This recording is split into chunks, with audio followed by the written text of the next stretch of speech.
right, Matt. Well, we already have one of the conference final series done. Celtics swept the Pacers, contrary to your prediction and my prediction. I guess Logan, gave Indiana the benefit of the doubt, winning one game, but he was the one that was really Hey, adamant that that's it why wasn't going he's to be our close. NBA So analyst. that is true. That is true. So yeah, good on Logan calling that one. Uh, we were both clearly wrong, but they were all, three out of the four games really close, right there for Indiana to win.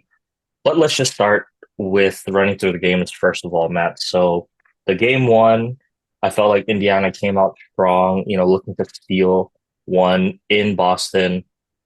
Really tough place for anyone to play. And as we'll kind of get to in the series recap, but turnovers late in the game in crunch time, right, really is what allowed Boston to come out victorious in that game one. I mean, Tyrese just kind of inexcusable um turnovers.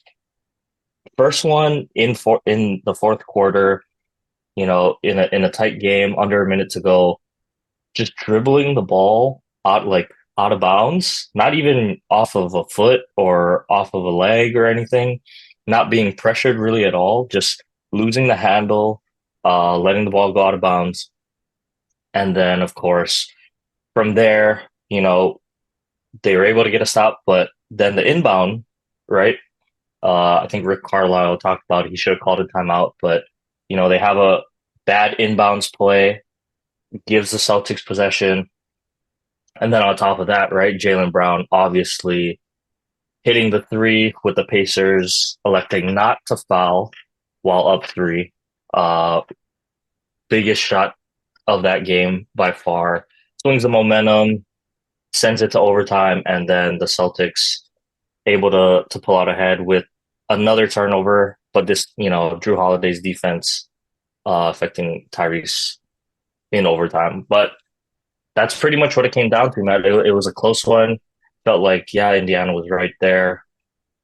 The game was theirs to win, and just kind of felt like they gave it away with a couple poor plays and I guess you could say questionable coaching decisions. There's, two trains of thought, at least on the foul shot. I thought, yeah, the timeout probably should have been used, whether, it was Rick Carlisle or I think it was Nemhard that was inbounding the ball in game one. It's like rather take the timeout than force a risky pass, but it is what it is. But yeah, Matt, game one, all the talk from JJ and LeBron and everyone was, do you foul? And just curious, what is your take? I mean, it's a little bit easier now in hindsight, but I don't know, in that moment, what were you kind of thinking? In my head, I was thinking they probably should have fouled. Like, I know it's easy to say now, 1 week ago or 1 week later, but I feel like Indiana, there's guys, and even JJ and LeBron, they talked about this on their podcast. It all depends on your matchup, your team, how it's built. But Indiana has guys that can make free throws late in the game. Tyrese being one of them, where you can get him the ball. Nemhard has really grown into a guy you could say put the ball in his hands late in the games, maybe even to some degree Siakam. But really, you got a guy like Tyrese. He's your all-star guard. You kind of got to trust him to make free throws down the stretch. And I thought it was even worse that it was Jaylen Brown who touched the ball. Like that would have been the perfect guy to foul when you're up three because Jaylen Brown is probably the weakest free throw shooter for the Celtics. Yes, they're running a play for him, but that's the kind of guy you want to foul too because there's a chance he might go 1 for 2 and then that's probably going to be a wrap, I think. So, yes, it's easy to say foul looking back on it, but I'm kind of on the side of JJ and LeBron. I think you got a foul in that situation. So, but Indiana, like just that game, and we can look back on it through the rest of the series as we talk about it. This game really kind of felt like a big blow for them. Like that three, I thought almost changed the series, to be honest with you. Like they come out, they potentially steal this game. Hey, who knows what's gonna happen? Maybe yeah, Tyrese still gets hurt, but the momentum it still feels like man, Indiana's right in it. They stole a game, they can hang with these guys, but so deflating to lose just the way that they did. The turnovers, like you touched on, the the one out of the timeout, that's just not winning basketball. And coming off a series that they had with the Knicks, they go to game seven, they win it in MSG. So just to go from that to kind of that game one, ability to not close it out, kind of wasn't really shocking, but I would say more disappointing um, that they couldn't pull it off because they had it in the bag and they let it slip away.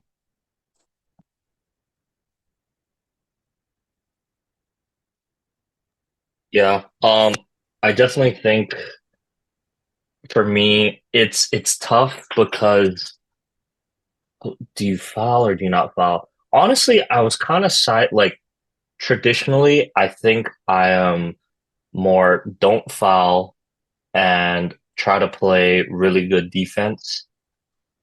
But I guess, I don't know, maybe it's after listening to discussion, I think it really is going to come down to specific situations now from now on up three.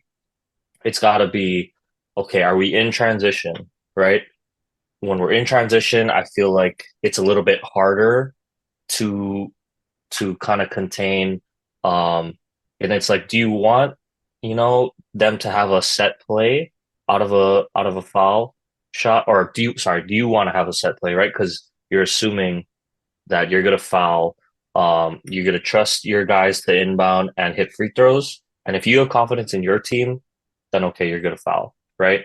But like you said, Matt, if the free throw shooting that night is a little bit off, or your team isn't the strongest, free throw shooting team, then you got to take the chances on not fouling. But in that situation, I think time matters now more, like more so too. It wasn't until I heard, I think LeBron and JJ talking about it, but yeah, time under 10 seconds in that situation, right? You're really banking on the fact that, hey, you take this foul, you hit one or two, even if you hit, right, only one of the free throws, you're still up two at that point, coming back down the other end when the other team has a chance. And so there's under, let's say, 5 seconds left for them to get off a clean look. And that's when I was like, okay, now that does make more sense in that specific situation, right? Where you're up three, that little time left, then I'm like, okay, yeah, you're almost gonna foul every single time because it limits the amount of time that the other team has to get a quality look. So now I'm kind of more on the fence. I think like under a minute, or 30 seconds, it's like, I'm not fouling. Um, but yeah, definitely with under 10 to go and off of an inbounds to, like you said, one of the quote unquote weaker free throw shooters. Yeah, I got to know the situation there, um, and probably take that foul. So I I think a feel lot of like teams are gonna. Indiana messed up too, though, to be honest, like on that play. It was a good play by Boston and Mazzulla to draw up, but I don't know if I was Indiana, like wouldn't you just switch everything on the 3 point line? Like I That's forget if Miles the Turner was one in. thing. It's like don't give up a three, right? Yeah. So Like if he yeah, that drives by you one's. and you get a two, then okay, then you just got to make free throws. Kind of just goes Mhm. back to fouling. So I don't know. I Yeah. thought like the way that Pascal got kind of lost, trying to stay on Jalen. It's like, bro, if they're gonna pick you, like just switch. Like they need a three. So Hmm. I don't know. I thought the coverage was a little questionable on that for Indiana too. Just give up like give up an easy two maybe. Um, but it did seem like, right, if you're gonna take the chance with a good defense on a 3 point shot, then why are you gonna give up the easy two, right? Because they're not gonna foul. So if you're gonna Mm. foul, it's like okay, then you're also comfortable with giving up an easy two. But it seems like the kind of thing was okay, we're just gonna play sound defense all around, contest every shot. We'll live with a contested three. And I mean they lived with it and Jaylen Brown hit the shot. That was just the result. So I think moving forward, a lot you're going to see, at least for the rest of these playoffs, we're probably going to see more fouling in those situations, especially with the amount of scrutiny now and attention and awareness there is in that specific situation. But like we said, Jaylen Brown hits the shot, uh, pretty much helped clinch game one in overtime for the Celtics. Moving on to game two, not as much. I felt like Celtics came out more confident after riding that game one momentum, took care of business on their home court. And I think it's like, okay, well, I still thought Indiana was had a chance. You know, you're going back to game three, but the big blow obviously is losing Tyrese in that game. Um, yeah, losing your all-star best player on the court, the guy that's gonna really help facilitate that offense, huge blow, I thought, for Indiana. And I was like, okay, well, that's probably a wrap because I didn't see it coming. I thought they could still be competitive, maybe get one of the games, but in a 7 game, series, you're down 2-0 without your best player. There's only so much you could do. I thought maybe they can steal 1, 2 games if they're lucky, but overall, in the long run, already down 2-0, it's just too much to overcome against a really good Boston team. And essentially, we kind of saw that in games three and four, but game three, once again, back on their, Indiana's home court, gave it a good run. TJ McConnell filled in really well, and Andrew Nemhard stepped up with a huge game offensively, keeping Indiana right in it until the very end.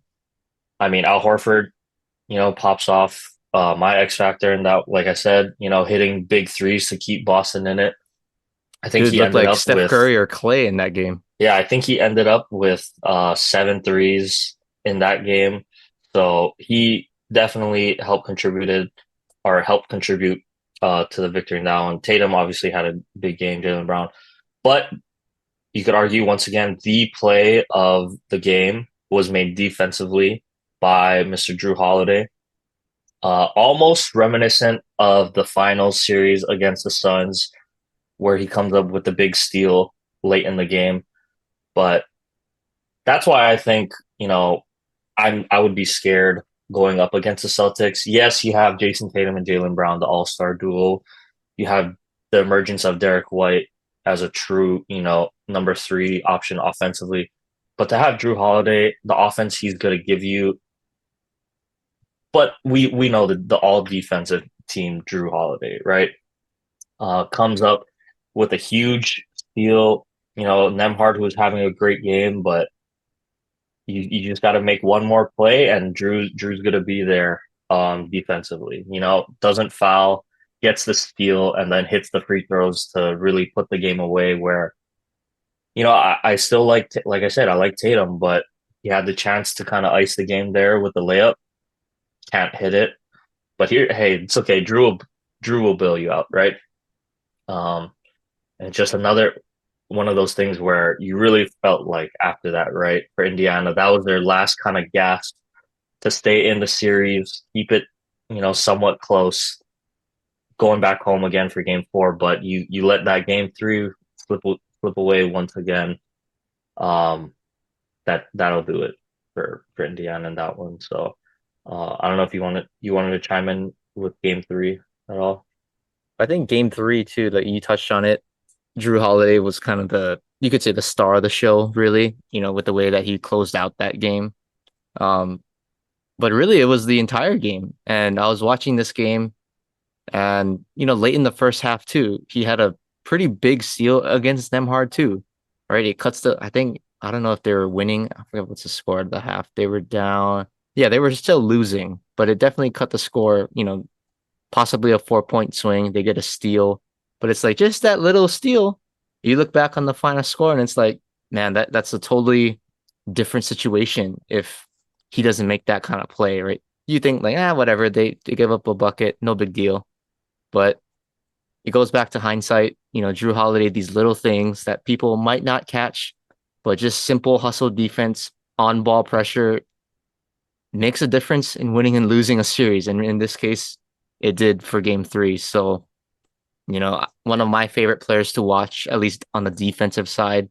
Um, he's a guy you can plug and play on any team, and he can fit in and contribute at the highest level. So you kind of touched on it, but also, hey, Al Horford, you got to give more love to your X factor. I think 7 threes. I mean, I know he's not going to do that every single game, but I think that's what makes the Celtics so dynamic and, a real threat to obviously win the finals is him. With Kristaps Porzingis out, both of us were like, oh, like, well, maybe more me, but I was like, okay, he's a big loss for them. Can they, man up inside? So far, I haven't really seen any big, question marks. I said Miles Turner had to be a guy, didn't really, pan out as far as like consistency throughout the series. But Al Horford kind of like, he showed up and held down the fort. And in this game, I mean, they needed every single bucket that he had. So, his ability to obviously stretch the floor, keep the Boston Celtics at a 5-out offense the way that Porzingis does. So they don't have to change a thing offensively with him on the floor versus Porzingis. Maybe the defense is a little, weaker with the shot blocking, but similar style of offensive players at this point of his career. He's developed a 3-point shot. And honestly, he's one of the most lethal, I swear, lethal catch and shoot 3-point shooters as a big man.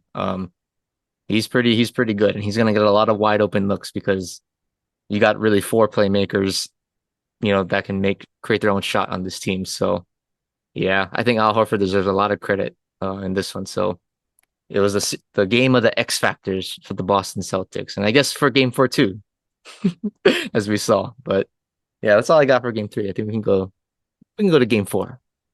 Okay, sorry, one more thing on game three. What did you think of the last play though that Indiana drew up off the timeout? Kind of the four Four guys verticals. starting in the backcourt. Yes, running the four verts. I actually kind of liked it because they got a decent look, honestly, from Neesmith to hit the three. The only question is, was it drawn up for Neesmith? Because really hadn't done too much offensively for them in that game. And that's my only kind of caveat there. It's like, are we really having him? You know, is that his look? Was it supposed to be Doug I mean, McDermott on the other side? I don't know. But I mean, I like the play though, right? Overall, the creativity to get off a good look with 1 second left. I feel like that's pretty hard to do, but credit to the Pacers coaching staff at least for drawing up that play. But just want to get your take on that on the play design.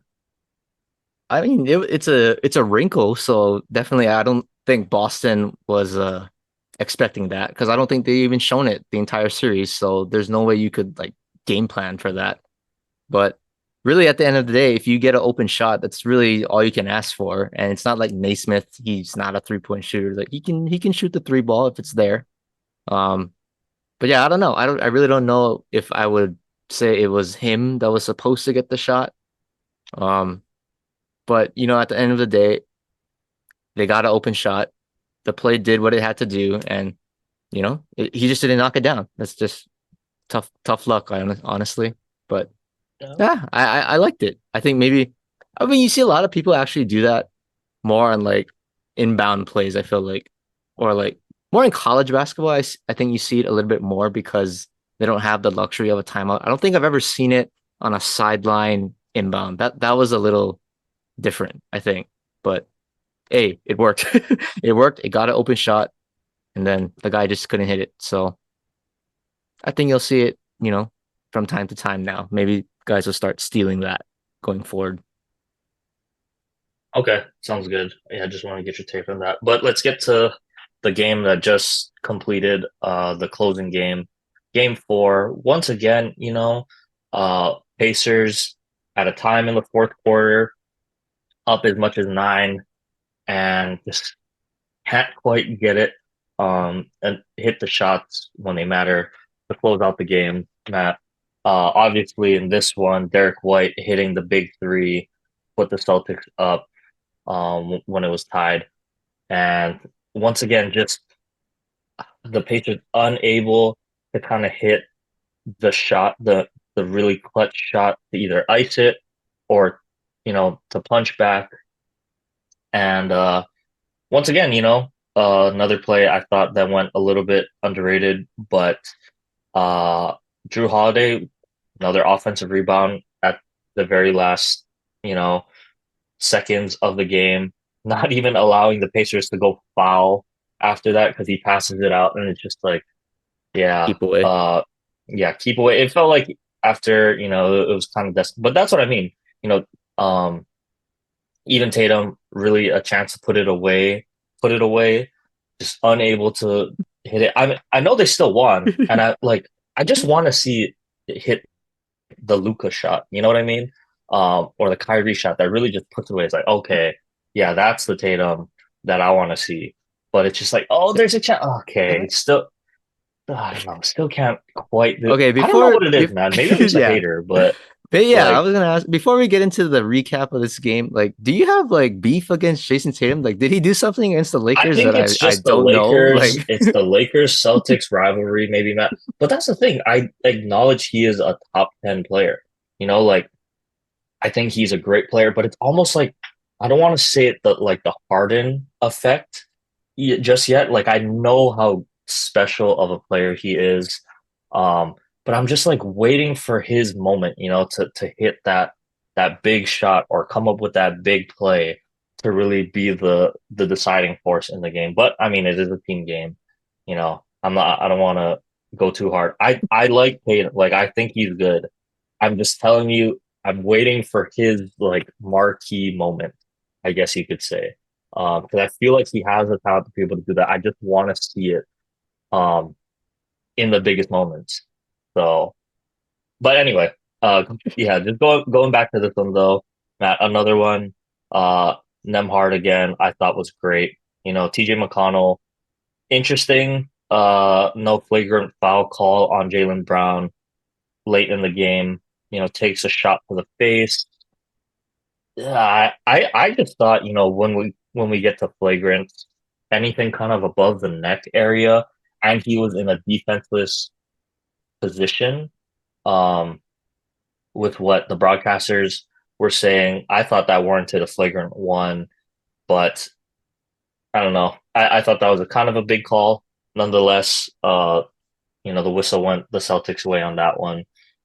But really, Matt, I just feel like came down to once again, Pacers just couldn't have the guy to hit the shot to really, help them out there. So I mean, even TJ, he smoked the layup, and then Suggs to come back down, and it was either a two or a three, but that was a 4 or 5 point swing right there, right where he just missed the wide open layup. They just the Pacers, it felt like they were so close, they were right there, but just couldn't make enough plays when it mattered. And it feels like that was kind of the theme of this whole series, even without Tyrese, right? Um, but yeah, I don't know if he had anything for there, game four. well, the Pacers like that late stretch. I think it was like a 15-4 run from Boston to close out the game. Pacers didn't score for like the last 3 minutes of the ball game. But when I was watching it, it was obviously they were turning the ball over, but I know their identity is to play with tempo. See, that's what They I was gonna lead get to with our like recap, but we can right. start. They We play can start now. okay, but they play with tempo, right? So I'm thinking, they want to play like how they play.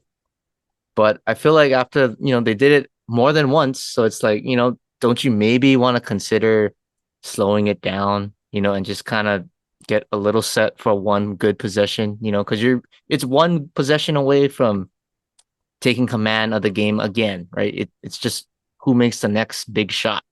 And it came down to Derek White, with what, like under a minute left, he hit that corner three.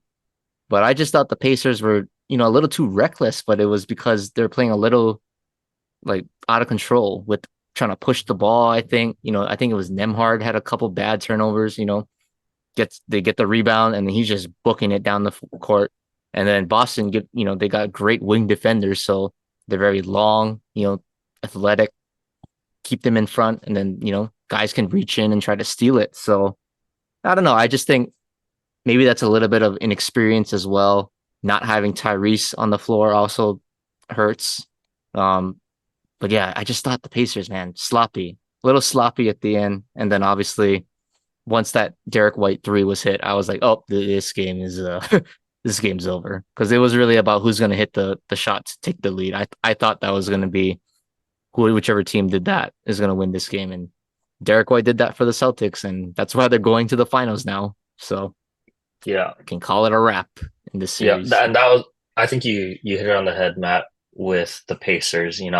I respect kind of like when we talk about football, right? Like you're gonna play to your identity. And I think when teams, have an identity, and they stick to it and commit to it at all times, I think that's when you can find success, right? With whatever team you have. And Indiana, they played to their style, right? They played to their identity, played with pace. Um, that's what has led to their success, getting them all the way up to the Eastern Conference Finals. They play, pretty deep. I think their defense is better than people think, and the pace of play that they play with is just so high tempo. They get up a lot of good looks, and so I'll transition that to say, I thought games 1, 3, and 4, you kind of saw the other side of the double-edged sword, if Hmm. you want to say. Tyrese just playing a little bit too fast and out of control in that game one, turning the ball over in crucial moments. And then in game 3, I know Siakam and then Nemhard, of course, just trying to go fast, get up a shot, not really taking a chance to find the good shot, right?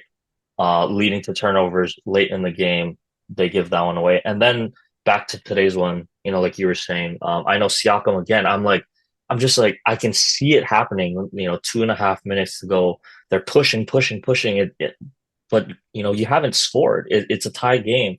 You know, I'm okay with you're gonna push leads to an open shot. Yeah, it's early in the shot clock, but if it's a good look, I know Hmm. Like Neesmith at the end, um, they were pushing, pushing. He had a wide open three. I'm like, okay, I'll live with those kinds of shots, right? But when it's, you don't have the numbers in transition, it's 2-on-4, it's 1-on-3, and you're just gonna push and try to either force a foul or, throw up an off balance shot. That's not what I'm okay with. And that's what we saw. I know Siakam again had one today. Um, and then even I thought Nemhard had to force, the step back three again. It's just like if we could just get good looks, you can live with those. But it's when we play too fast and we can't get a good look, or it leads to a turnover because it's honestly kind of predictable, right? When they're coming down uh in a numbers disadvantage, the only thing they can do is throw up a wild shot, or when they get stuck in the air, you have to kick it to one of the guys coming down the court. And I think Boston kind of figured that out. It's kind of wall up in transition. If they can't get a good look, they're going to try to spin or turn and find someone on the wing. And that's when you can be in the passing lanes, right? So yeah, I think that is a wrinkle that Indiana will try to improve on next year. It's okay, yeah, still play with pace, but is there a way we can kind of control the chaos late in games, right, to help us get better looks and not lead to turnovers? Because it's just like, yeah, I get you want to play with pace, but man, those turnovers really did kill them in this series. But nonetheless, Boston moving on to another finals appearance, second one in the past, was that 4 years? 3 years, Three years, I second one think, in right? second one in three 2022. years. Yep. Yep. So second one in 3 years for Boston, looking to finally get over the hump there. But we'll get to our kind of final preview later on. Well, it's not said yet, but moving on to the Western Conference, Matt, I think this is another series where, yeah, I think not too many people, including ourselves, were expecting a 3-0 Mavs lead against the Timberwolves, who look so good, in their series with Denver. But I think we might have well, at least me, I know I underestimated the Dallas wings and bigs a little bit. I was giving the full, confidence vote to the Timberwolves on that, Me but too. yeah, I think we've both been proven wrong with the play of, Lively, Gafford, Derek Jones Jr., PJ Washington. I knew they were good. I just was giving the advantage to the Timberwolves, but definitely holding their own. But let's get into game by game here, Matt. So obviously game one, uh it was a tight one, but Mavs make the plays when it counts. And it seems like their offense is just a little bit better suited for the late game situation than Minnesota's is currently. Obviously, the series not over, but you know, no team has ever come back from down 3-0 in a series before. But yeah, that game one, uh, Kyrie and Luca just made the shots when it counted. Luca with one, to put them up four, and even with Nasrid's hip to make it cut it to two, it's like okay, now you got to get a stop here, right? Um, but oh, sorry, that you had the foul, because they were down two, and unfortunately, Kyrie somehow manages to get the ball. Probably one of the worst guys you want to have in that situation, right? But he hits it, put them up four, and then I thought it was so insane because in that game one, they fouled Mike Conley, right? On a three. That's like the number one thing. Josh Green fouled him on a three. And it's like that's literally the only thing you can't do in that situation. I mean, you want to prevent him from shooting a three, sure, but you cannot foul on a 3 point attempt. Because I'm thinking like as they called the fall, the ball's in the air. I'm like, no way. If this goes in, he makes a free throw. We're tied when it was up four. And I mean, I know he misses that and then unfortunately misses the second free throw, and then okay, well, games wraps from there, right? Unless barring some miracle, um, 3 point shot with 1 second left. But yeah, just a little bit of luck, I think, from Dallas. But I think the narrative of this series as we'll go forward is Luka and Kyrie, man. When the game counts, they hit the shots when it counts. Two of the best clutch players of our generation, I think we can say up until this point. And man, I'll get to it later, but I could not have been more wrong about the Luca Kyrie backcourt. I'll just say it right now, and I'll You I'll were say just it again one later. year, But I one year was, yeah, early. it was, yeah, I couldn't have been more wrong about that. But your thoughts on game one, Matt? Yeah, I mean, you kind of summed it up pretty. I would say it's the same summary for the series for each game. It's Luca and Kyrie. That's literally the summary. If you don't watch anything, you just see Luca and Kyrie. That's kind of what happens late in the games. Really, all of them.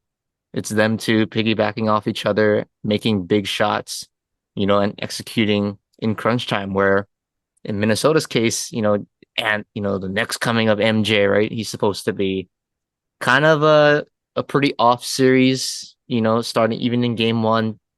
I don't know if it was that game seven against Denver where he really was like, oh wow, he didn't really shoot that well. But it's one game, Minnesota, they're a good team. He'll be okay.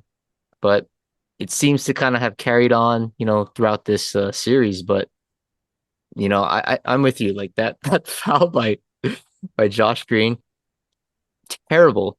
You're up, they're up four, I believe. So like 7 seconds left, you're up by four. Just don't even touch them. If they want to shoot a three, go ahead. But you know what? You got Luca and Kyrie. You can just give them the ball and they'll knock down their free throws. So I thought that was also huge, though. Like they got very lucky that I think Mike Conley missed the second free throw, I believe, because Yeah, yeah. it that would be one area where Minnesota actually has an advantage is the size. So if he made the first two, hypothetically, you're down two with about like 2 seconds left or something like that, maybe a second. You're Hmm. trying to miss to get a tip in.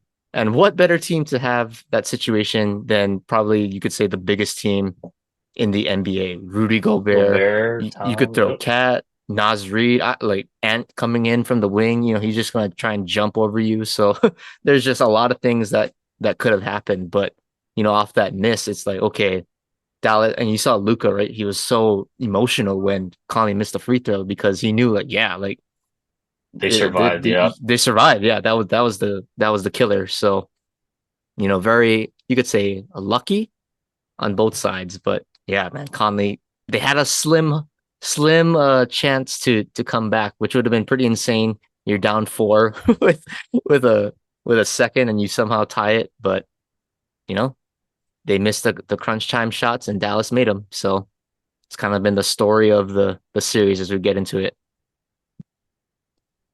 Yeah. So moving on to game two, obviously Game two. This is the the shot most fun of the one. yeah, the most fun game, arguably of the playoffs, and that's saying something because we've had a lot of fun, buzzer beaters and close games throughout this entire playoff series. But yeah, game two felt like a real heavyweight fight once again. And I'm gonna just say, first of all, we'll get into the play-by-play, but man, just I don't know if it's inexperience of some of the Timberwolves guys, um, or it's more experience with Luka and Kyrie, but it's just another thing where, you know, hitting clutch shots, man. I just um can't ignore the fact of how, you know, everyone likes to talk about the big shot, right? With Luka. He hits the step back game winner over Gobert, right? But for them to even get to that situation, they were down five, right, with a minute and a half to go.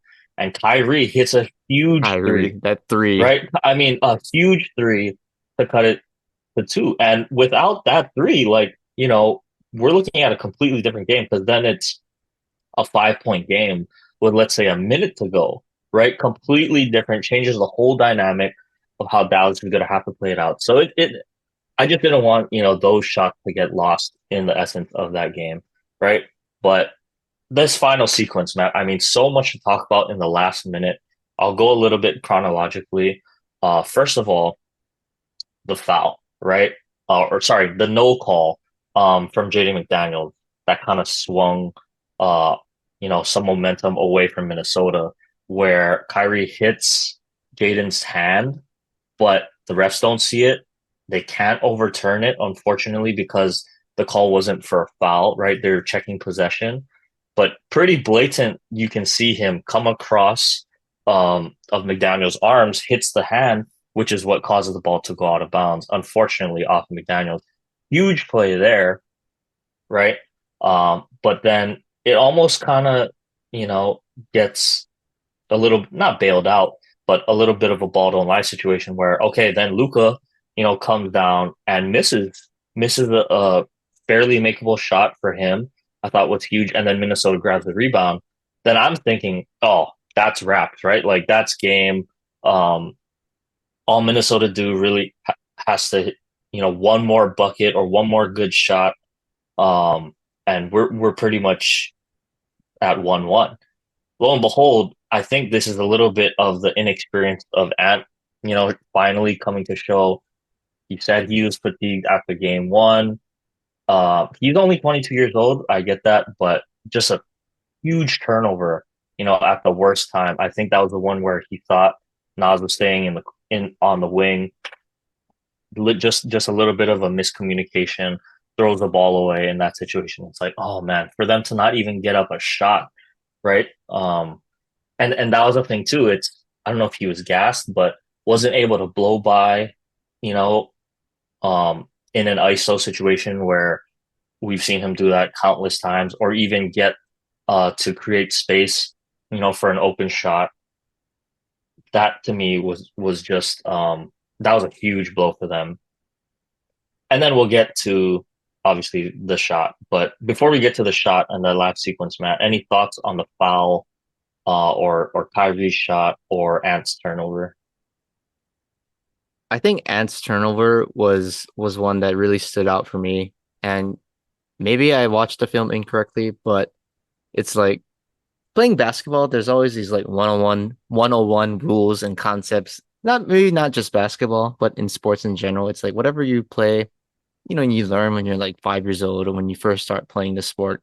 And I think in basketball, it's always like you're taught to never leave your feet as much as possible. And I might be wrong, but I swear Ant was in the air when he made that pass. Like I just have I gotta go back and watch the clip, but I think he left his feet but it's like something like that, right? You're up by two. It's like, you really can't have that kind of turnover late in the game. And it was Nas, right? He was trying to pass it to Nas, or was it Jaden? It's like, well, either one. It's like, you still kind of have to know like what Ant likes to do in terms of like your role players. If he wants to drive and kick, like you kind of gotta, you know, stay where he's in a good passing lane. And I think, that was really the only way that he could have got a pass off. And, he kind of moved out of the passing lane for Ant. So it kind of goes both ways. But yeah, just that turnover by Ant, very, very inexcusable. But you could say, right, he's 22 years old, first conference finals. He's only going to get better as his career evolves. And I think this Timberwolves team, if they can, clean up some things, obviously learn, they'll get there, I think, in the long run. But I don't know. I don't want to say the series is over because it's 3-0, you know, but it'll take a Herculean effort for them to pull out this one. And who knows what can happen in sports. But yeah, I don't know. I just think that was a bad turnover by Ant and really the team in general. You can't really have that in that situation. But hey, at least because of that turnover, we got one of the greatest the greatest shots That of is the true. postseason One of the by greatest Luka shots. Magic. And another marquee moment for Luca.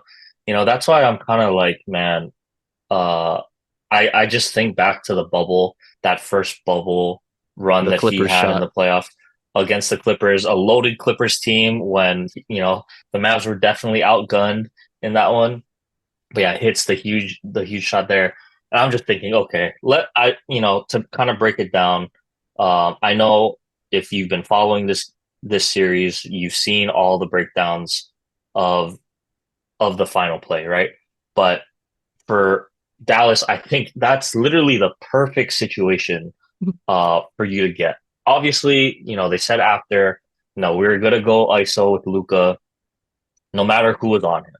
And hey, even Jaden McDaniels, even I mean Kyle Anderson, you could say guarding Luca, that's a tall task for anyone, right? But I think if you're Chris Finch and Minnesota, you can live with it a little bit more if it's one of your, wing defenders out there on Luca. It probably still maybe you want to double, I don't know, or trap or something, get the ball out of his hands. But hey, you're gonna live with it, so be it. My thing is Rudy Gobert, right, of all guys, is the one that gets switched on to Luca. And I think that's just a total brain fart or, breakdown defensively by not only the coaching staff, but the players too. And it's like, you're really gonna be okay with Luca one on one with Gobert out on the perimeter. I get it. He's a defensive player of the year, what was it, 3 or 4 time Four defensive times. player, 4 times at this point in his career. But we know why he wins that award because of how effective of a rim protector he is. I don't know how many times I need to see Gobert getting cooked one on one by an all-star guard. But I remember the Steph one where he had him like whirling around in circles, right? But I mean, nothing against Gobert. That's just not his strength, right? Asking a 7-2 guy to guard Luca, yeah, that's a mismatch. Um, and so, but even before we get to the breakdown of where I thought, maybe he shouldn't have been in the game or whatever, if I'm Rudy Gobert, okay, what is the number one thing that's going to hurt my team right now? You give A up a three. three. You give up a three. So all I'm thinking, Luca's dancing, he's doing all this, right? The only thing I'm scared of is a step back because you'll live with overtime, right? Because at least you still have a chance to go play. A three, it's over essentially, right? Because there's 1 or 2 seconds left, and to get up a good look from there, it's tough. But okay, yeah, I'm probably gonna get cooked. I'm gonna look dumb, but I won't give up a three, right? So if I'm Gobert, right, I'm crowding him. Let him dribble past me. And if he dribbles past me, let him do what he's so good at, right? He keeps guys like off a pick and roll. He's kind of keeps them right on his left hip, and then he comes up and either he has a floater or he has the lob to Gafford, right? That's kind of the bread and butter play for Luca. And he ran that again, in game three. But that's all I'm thinking if I'm Gobert. Like, I'm just not giving up a three. And I see him dancing and dancing, and he's just staying, um, like too far. I'm like, you're too far. Lo and behold, Luca steps back, hit the three, right? And I'm just like, what? Like, how are you the defensive player of the year? I know you know basketball. Maybe something doesn't make sense in my head, but that's all I'm thinking. Like, how are you gonna let him get a three off? Like, I don't even care if he gets a free layup to the rim, right? Because at least that you can kind of live with and go into overtime. Three, I was like, oh my goodness, that's deserved. Like, if you're gonna play defense like that, yeah, you deserve to get cooked. I'm sorry, like Yeah. maybe someone understands it more than me, right? I'm not saying I'm a basketball expert by far, but hello, that's just kind of common sense, right? I don't know if you wanted to chime in on that.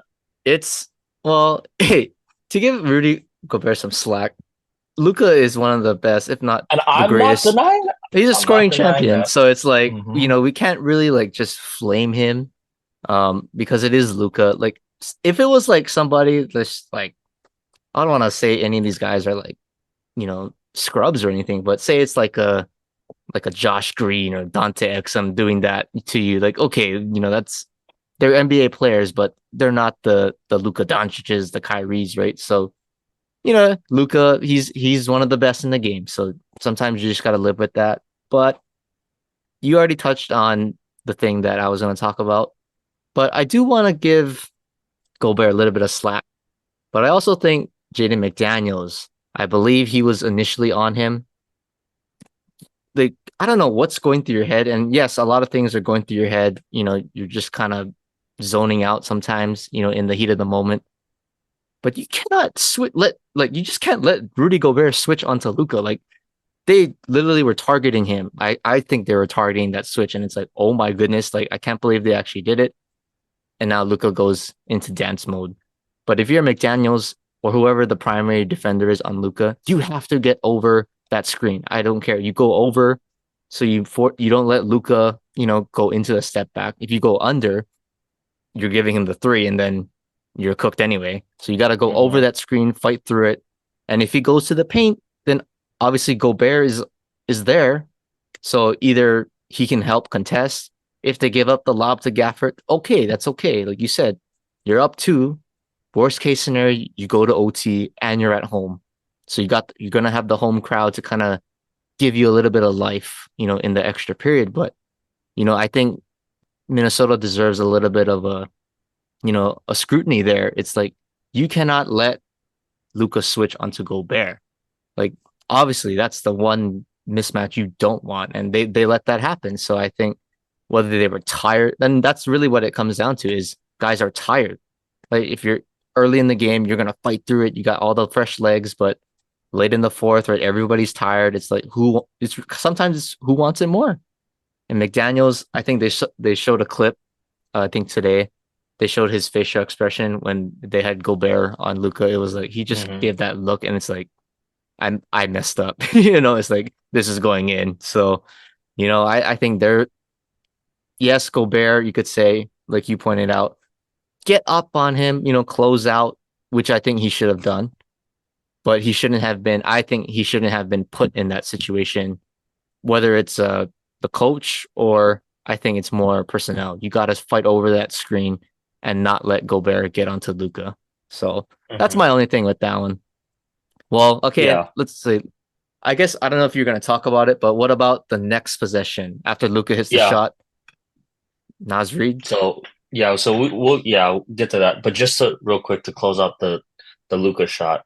Um, I don't know, like you said, yeah, if you're gonna switch, right? If you're saying in the huddle, all right, we're gonna switch everything, right?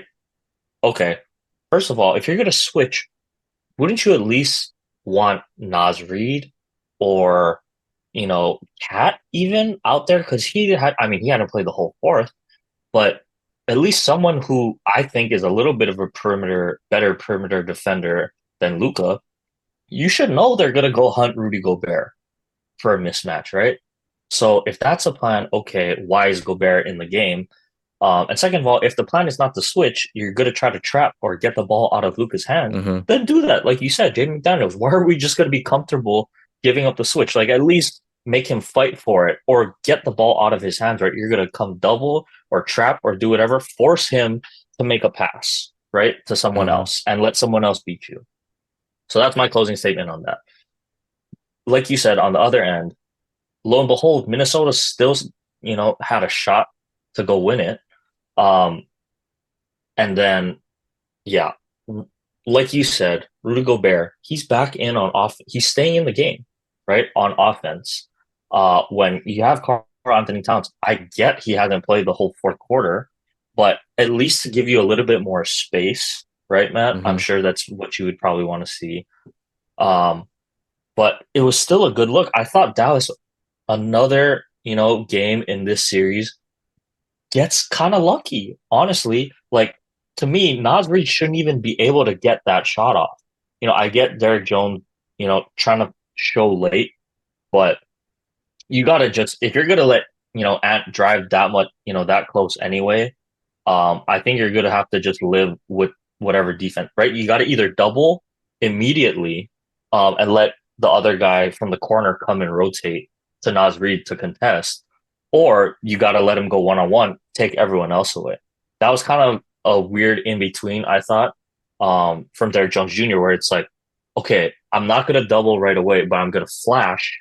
But in doing so, you give Ant the kick out, right? In that moment to get a honestly clean look to their hottest shooter in that moment, and it goes in and out. And it's just, oh my goodness, Dallas survives again. So those were my thoughts, Matt. I don't know uh, what you thought on that on the So other end. I feel like, yeah, I think I hear where you're coming from on the defense, but I actually thought Derek Jones played it pretty well because you're at you're up by one. So you're kind of worried. Like it's not like they need a three. Like they can get a two. They can attack the basket, right? And what's the one thing that you're scared of the most? It's Ant driving to the basket and whether putting you on a poster, right? If he drives, most likely than not, he's probably going to get fouled. And if I would put money on that, he would probably hit 2 out of 2, to be honest, to win the game. So I'm not letting Ant drive. So I actually think, hey, if Nas Reed hits that shot, hey, tip your hat. Six man of the year for a reason. But I just cannot let Ant drive and get fouled. Like that's more demoralizing of a way to lose, I think. So they got the ball out of Ant's hands, and I think, hey, you just live with whatever you got because something's gonna have to give. Like you can either just stay one on one, pray that PJ Washington, stays in front of Ant, but that's hard to do. That's like Luca, right? Anybody that goes up against Luca one on one, you're already at a mismatch because he's just so good offensively. Same thing with Ant, and especially when he drives the basketball, very explosive. So it's hard for anybody to stay in front of him. Obviously, when he's 100%, not tired or fatigued or healthy. Um, but Derek Jones, I thought he played it pretty well. And if you're gonna live with that, um, so be it. I don't think Nas Reed is gonna be a guy that's, taking the big shots for the team. It's gonna be Ant Edwards. Like, most of the time, it's gonna be him with the ball late in his hands. And, you know, something has to give. They're willing to give up the contested three, you could say, and it just didn't go in. But I thought it was good basketball on both ends. You could say Minnesota, and to give up that shot, that's the right basketball play. Maybe because I'm a LeBron fan, right? It's always about making the right basketball play. He didn't have a one-on-one matchup. Nas Reed was relatively open. Sometimes you just gotta hope your teammates can help you out a little bit. And it's not Nas Reed's fault. He played terrific that game, but it was just the one shot that rattled in and out. So I thought honestly, good basketball on by both teams on that last sequence. Yeah, yeah. I mean, I don't fault Minnesota at all. I thought, yeah, you go with Ant one on one, trust him to make the right basketball play. The counter to that is, like you said, if you don't want him to beat you, get it out of his hands. I'm just saying, personally, and this maybe is a little, ticky tack nitpicky, um, but either trap him early to force the ball out Mm. of his hands and make someone else beat you, or let him kind of dribble, dribble, dribble. 3 seconds left. Okay, collapse when he's not gonna have time to, if he does pass it out, there's no time to get off a shot. Yeah, okay, that's pretty a little bit nitpicky. I do like the your point that you made on don't let Ant be the one to beat you. So yeah, I do agree. It's just for me, um, I'm sure Dallas they talked about it, but it was just the timing. Like maybe if he had shown like half a second later or whatever, a coach would give him the cue. Okay, Derek, go, like go help now. Um, to me, just so that there is no chance for even getting a shot off. But yeah, it's a little to that. Anyway, finally, Matt, moving on to game three. I thought we were going to see more aggressive Ant, right? Um, based on his comments, like, "Oh yeah, I'm gonna get shots up today," and he got up 24 shots. Unfortunately, not as efficient as he probably wanted to be. Ended up with 26 points, but this one it was really, I mean, Cat, 5 of 18, 0 of 8 from three. When you're the Robin, right, you got to come through um, as the number two guy. I get, some guys stepped up scoring wise, but yeah, if you can't get that out of Cat, it's really gonna hurt your team, I think. And then, once again, Matt, it's Luca, Kyrie, and the rest of the bigs. Derek Lively obviously went down pretty early, and he was on a roll too, right? 6 quick points in 9 minutes, goes down with a head injury, doesn't return. But man, I think we got to see the strength of this Dallas team where Daniel Gafford, um, Derek Jones Jr., PJ Washington stepped up, played big, big minutes the rest of the way, and really helped, contribute to solid defense. And we saw the lob threat late that Gafford was still able to provide, like essentially put the game away, right? For the Mavs. And honestly, sometimes it's kind of like Minnesota. Why I favored Minnesota. I thought they had more ways to win, right? They can play defense. You got Naz Reid, you got Cat who can go off. Mike Conley is good to facilitate, and you got the young dynamic superstar and Edwards with a deep bench. Kind of look over to Dallas. Maybe you don't feel as comfortable. They're not as deep, you could say. But Josh Green can give good minutes, play good defense. Derek Jones Jr. much improved as a 3-point shooter throughout his career. He went 3 for 3. That's going to help out a lot. Um, but when Kyrie and Luka are both going to have it going on offense, it's one of those games you just got to kind of tip your cap. I mean, 12 of 20 for Kyrie, and then 10 of 20 for Luka, 50 and 50 plus percent from the field from your two all stars. One of those days where you just got to tip your cap, right? Unfortunately for Minnesota, it was in a game they absolutely could not lose in game three. Hmm. So I don't want to say this series is wrapped just yet because the NBA, we thought the 3-1 was impossible. LeBron showed us it's not. I'm not saying it's over for Minnesota, but man, it is going to be a tough road for them to not get swept in game four, based on what we've seen. But yeah, I don't know. Any thoughts? Final thoughts on this game or the series overall? I think for this one, you touched on Ant in your statement. He did say he was going to come out aggressive, and I thought he did play better. He had that highlight dunk, and that kind of actually sparked Minnesota a little bit. They were down.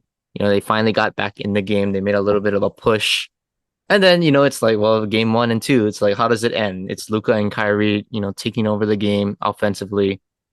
Really just playing piggyback. It's like, okay, Luka hits a step back next time around. All right, Kai, I did my dance.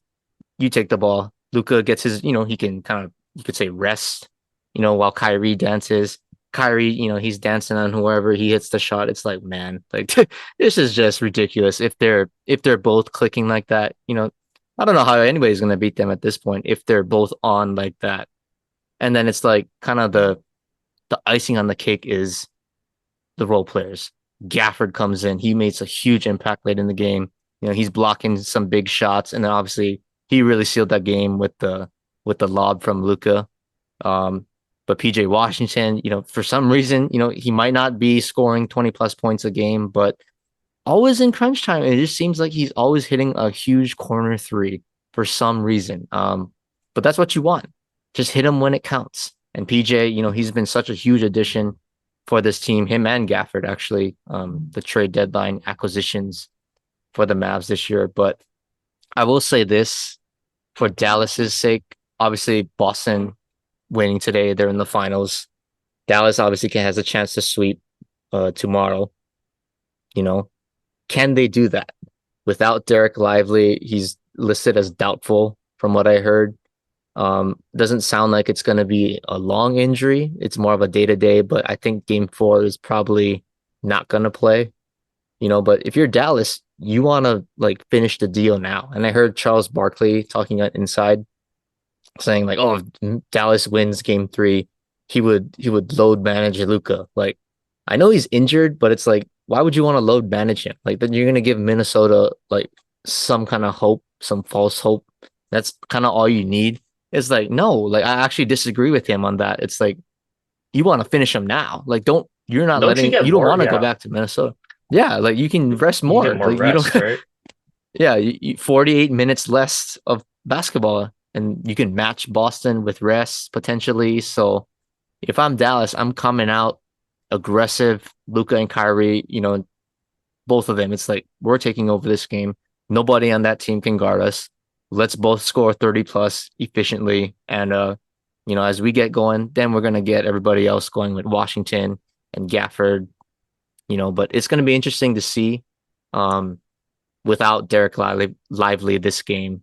I think that's a huge loss for Dallas, honestly. So the quicker you could say they could wrap this series up, I think the better for them to get some rest, get healthy, and obviously Boston awaits in the finals. So it'll be interesting to see how they handle it. Because hey, if you win one, you can have that false delusion if you're Minnesota. Well, if we win game 4, hey, at least we go back home for game 5, and then you just win at your home floor.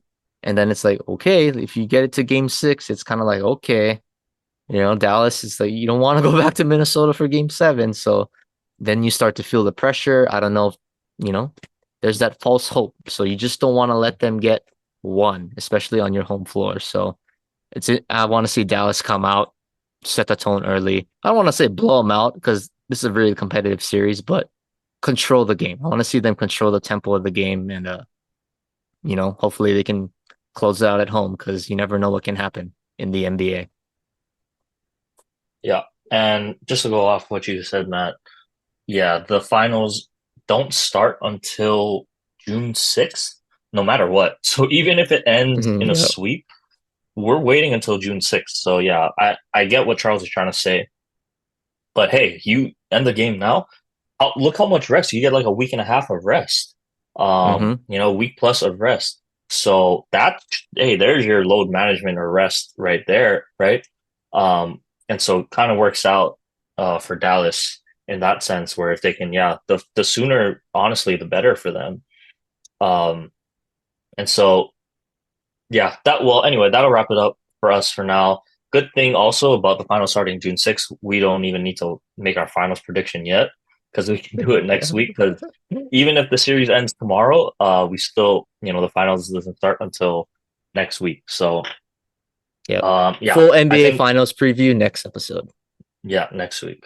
But yeah, that'll do it for basketball, Matt. Unless you had anything else you wanted to add on, but Nah, I yeah, if mean not, it's finals preview next week. That's all we got.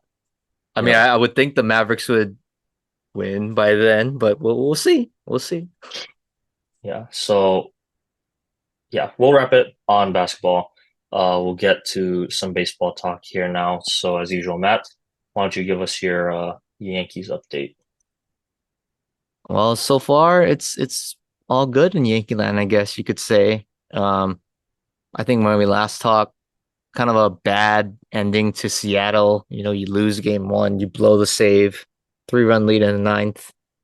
You lose the game two, but then they bounce back. They end up getting a split, and then starting this West Coast trip now that they're on, they win 2 out of 3 against San Diego, which is good. And then that obviously that first game was pretty, Yankees fandom dream.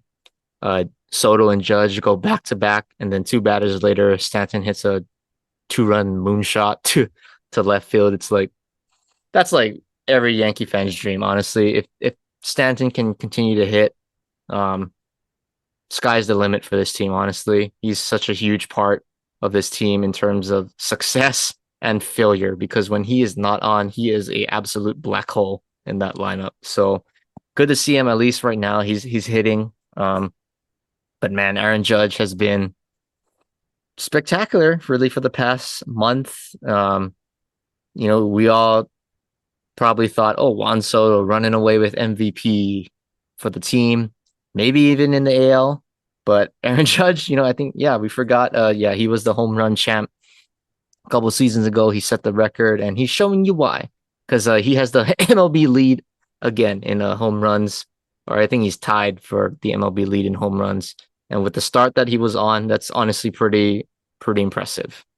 So I think overall it's been pretty good. Kind of the same thing, when we lose, it seems like Gleyber Torres is always in the middle of this, making critical errors. I have no words for him. Kind of a guy that I would almost want to say I would at least look to shop when it comes to trade deadline season, see what you can get. Obviously, I've been saying we need bullpen help. Get Clay another firearm guy that he can piggyback off of late in the games. But all is well in Yankee land, man. Aaron Judge has really turned it around. I think for him, I've noticed he's made a pretty significant adjustment in his stance. Kind of a open stance, you could say, but then I think he was getting beat on the outside pitch a lot. Sliders away always have been his kryptonite, but it was hurting him this year. But he's made an adjustment, kind of closed up his stance a little bit. It looks a little different actually from years of watching Aaron Judge hit, but just that simple tweak to stay, inside the baseball a little bit longer kind of results into him hitting more balls, right center field. But that's like what I've said. When he's on, he's hitting home runs to right center field, left center field, not being a pull happy hitter. So, just that little tweak, I think, I've noticed has made a huge difference in his numbers so far. But I can't complain, man. If you win series, you're doing your job. And the Yankees are winning their series. And, they go to Anaheim tomorrow. I don't want to say you got to sweep them, but it's like you got to for sure win 2 out of 3 against the Angels. So, hey, all is well in Yankee land. Somehow we're still in first place. I think we have the most wins in the American League, but yeah, we're only up 2 games, which is a little concerning because Baltimore is that good. So, it must be nice to have a, pretty average division. You can go through a little bit of a slump and still have a pretty sizable lead in the division. But, I'm not mentioning any teams out there, but, I'm just saying, must be nice. Yeah, it is nice. Thanks for bringing it up because that kind of helps me segue into the Dodgers segment. So yeah, I mean, five game losing streak. It was the most we've had in several years. But like you said, it is nice to still have I think it's 5.5 game lead or 4.5, whatever it is. Not really worry about a 5 game losing streak in May. Because you Must be typically see nice. a losing streak like that at this time of the year, especially this early on. It's like, okay, well, you're gonna lose some substantial ground to your divisional opponents. But lo and behold, yeah, just checked, still have a 5 game lead. After the game got postponed today, to lose 5 straight, still be up 5 in May. Yeah, that's that's pretty good. So can't really complain here. Like I always say, it's May. Not going to overreact to the good or bad results. 5 game skid. It is unfortunate. Just have been cold with runners in scoring position. Hasn't been too much of a problem, for the extended part of the season thus far. But we still have close to 100, actually more than 100 games to go, right? Left in the season. So not gonna hit the panic button or anything. Still waiting on guys to get healthy. Walker Bueller's still trying to come back. Still waiting on some of our bats to be a little bit more consistent throughout the year. But I'm not gonna overreact too much. We're in the midst of a pretty long road trip as well. Not like we're getting blanked at home or can't hit anyone or losing to really awful teams necessarily, right?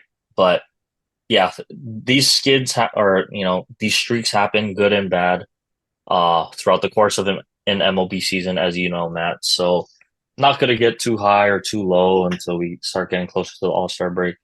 But I'm not concerned. You know, slumps happen with all teams, and we just happen to be in one in May, right? Hey, if anything, I'm happy it happens now in May than in August, September, October. So not going to overreact too much for the Dodgers. Yeah, I'm gonna keep it short. Uh, pretty good for the Dodgers for now. But that's not all the baseball news, right? We do have to get to a little bit of other stuff. First, I do want to talk about the Acuna injury. Man, just really unfortunate. He was having a pretty down year well, especially by his standards and his MVP standards. But now for Atlanta to lose, their best player offensively, well, I know Ozuna's been on a tear, but to lose the MVP, it's a big blow. Um, and with how Philly is playing, Matt, I think this really hurts the Braves. I don't know. Do you think now that means they got to go get aggressive in in the trade market, kind of look for another outfielder or another bat to help supplement? Because do you want Marcell Ozuna playing the outfield?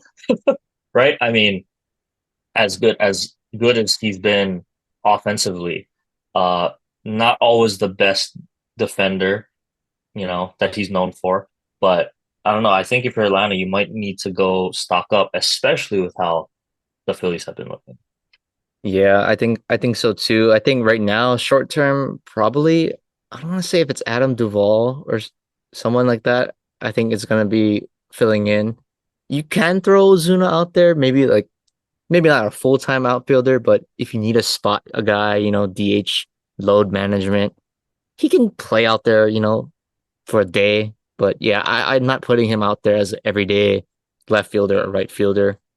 But this is like Atlanta. At least the thing for Atlanta, and it sucks because this is the second time that for Acuna, I think he's now torn the ACL on both of his legs, which is so sad.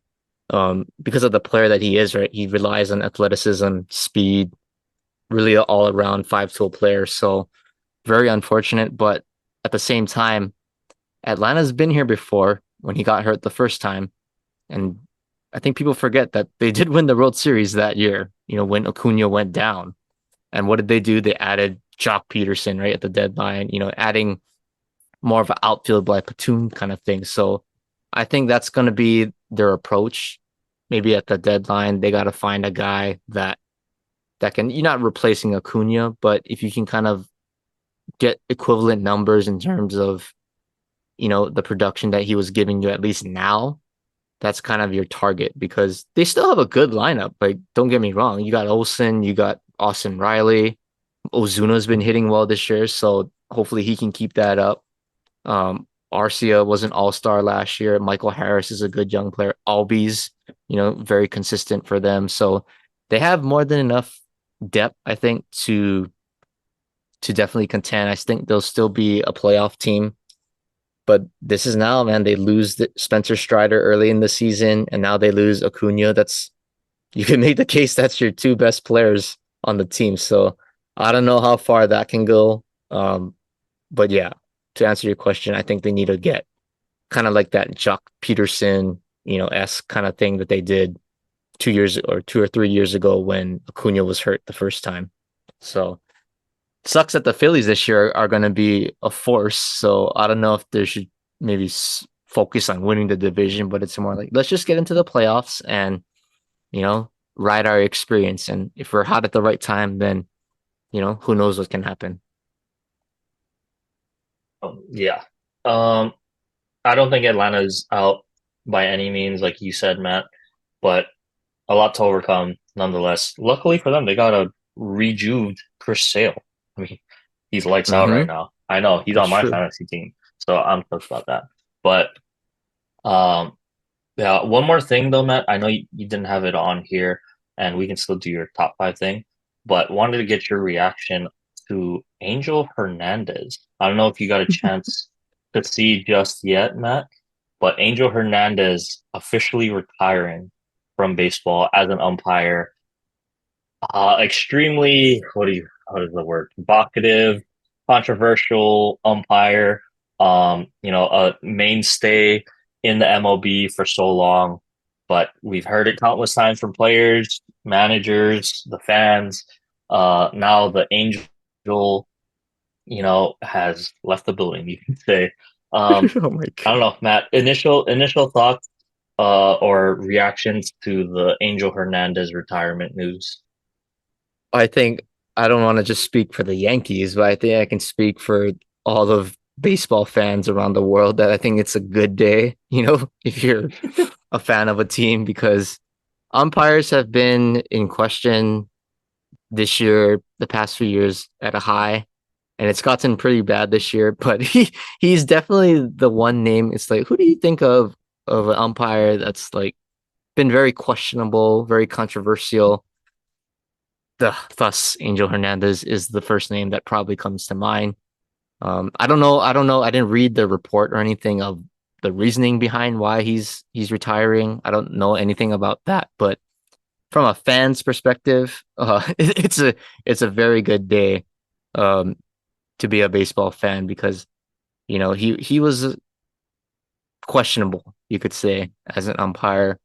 But I don't know, man. I mean, it's not like just because he retires, everything's going to get better. There's still a lot of umpires that have had question marks this year.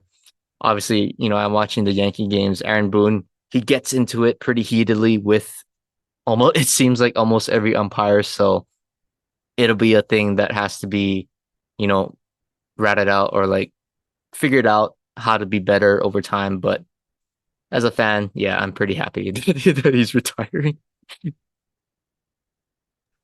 Yeah, definitely, Matt. And I'm sure we'll see in the next several days, or I hope we do at least, like a compilation of all of the Sean Boy, calls or Sean situations Boy. or something. But I'm not talking about just recently. I want to see like a long tape from back when I didn't know he's been in up for 30 years, so almost half of his life. But if I just want to see that because I'm thinking, maybe it's just as he got a little bit older, I don't want to say the reactions or maybe he just wasn't as sharp as he got older. I want to see if, back when he was a little bit younger, he was making, better calls consistently. But to me, Matt, the one that kind of was inexcusable. I mean, I'm sure there's countless ones, but the most recent one in my mind is the one, that affected your Yankees, the Gleyber Torres situation that we did talk about on this one or on this pod, where I don't know if it was a Kansas City pitcher or whoever the opposing pitcher was, steps off the rubber with his right foot, like right, steps Mm. off, disengages, steps back on, throws the pitch. It's a curveball, like 3 inches above the strike zone, strikes out Glaber, and I'm just like, what did I just witness? Right? It's like so many things that you could go on talking about. A complete disengagement walk right in the middle of his motion, first of all. Then to step on, like, how do you not see the right leg, right? Um, Kick back. And then you're gonna have the audacity to call a curveball nonetheless, right? It's one thing when the fastballs miss high. When the curveball misses that high, you're gonna miss a strike three. I'm just like, huh? And I didn't hear any statements about that, but I think for me it was just like, okay, Angel, if that's how it's gonna be, that is detrimental to a game. To miss so many calls like that. Yeah, maybe it's just time. Hey, you've had a long career. Maybe he just got his 30 years in. Now he can retire. I don't know. Um, But 30 years hey, of I think service it. and he's done. Yeah, maybe I don't know. I don't know. Like you said, I the reports of why didn't really come out. But yeah, good to see. I think we can put that chapter behind us at least, as a baseball saga. But okay, Matt. Let's see. Did you want to do this top five thing? I know you kind of threw it in here, but Maybe up to you. maybe we can come back to it next week. We'll go back Okay. to next Yeah. week since we got the finals Okay. preview. All right. Sounds good. On that note, Matt, why don't we kind of round out here? Foolish fool. Who's our foolish fool of the week? Foolish fool of the week. I'm sticking with baseball for this one. And also actually my fantasy player this year, Jose Ramirez made some interesting comments after a game. Uh, self-proclaimed he's better than Barry Bonds. Maybe it's my opinion, but I think that's a little senile, a little crazy because I don't think people realize how insanely dominant Barry Bonds was as a hitter. Uh, yeah, you can make the case he cheated, he used PEDs, but he still got to hit the ball. And the things that he put up offensively are all time great.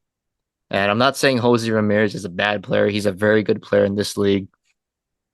Maybe there's a chance for him to potentially be a Hall of Fame player. I don't know. He's kind of like on that cusp, I would say. But just interesting comments to say the least, from my opinion, to say that you're not only in Barry Bonds' level, but you're better than him. A little bit questionable, in my opinion. So, with that being said, that's why he is the foolish fool of the week. Okay, sounds good, Matt. Quick state of the 808. Wanted to just shout out the University of Hawaii Rainbow Warrior baseball team. Uh, didn't get a chance to go to any games this year. I know I keep saying I'm gonna go. Maybe I'll finally go next year. But we touched on them kind of earlier in the season when they weren't doing so hot, right? They were going through a pretty big slump.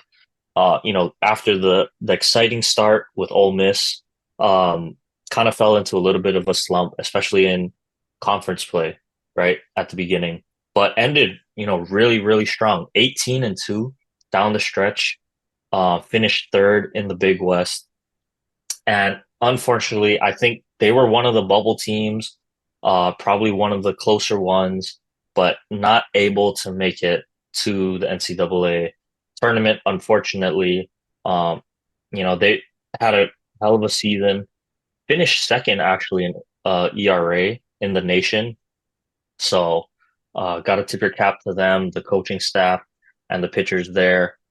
But really, just unfortunate, Matt. And it sounds like, I don't know if you know maybe more than me. I'm sure Hunter would know, but as it currently stands, there's no Big West tournament. There's no conference tournaments actually, or no, there are conference tournaments. There's no Big West tournament, right? For baseball, and I know there is in like the SEC, like right, the bigger ones. Um, and I think the Big West tournament is coming next year. I don't know if you heard of, or you Yeah, know about I that, think right? it's It is. from sources. I hear it's coming next year, next season. Yeah. So that'll be nice because I think, man, just unfortunate with this team how hot they were, down the stretch, finishing 18-2. Yeah, that's a team that no one in the Big West is going to want to see, especially even, I think it was what, Santa Barbara and was it Irvine? I think. I think it was Irvine. Yeah. Yeah, that ended up making it in on that, or from the Big West, I should say. But man, just unfortunate. I thought, maybe, hey, maybe they deserve to be one of those bubble teams to sneak in. But that's the way the cookie crumbled, I guess. At least they can say they finished off strong. But yeah, definitely looking forward to seeing what they can do next year. Hopefully make some more noise and, finally have a chance to go play in the I guess the baseball big dance, right? So Hmm. yeah, had to shout out the Bows. Yeah, nothing but up from here, right? Okay. Well, that being said, Matt, I think that'll wrap it up for me. Um, why don't you give us our sports fact of the day? All right. Sports fact of the day, May 27th recording.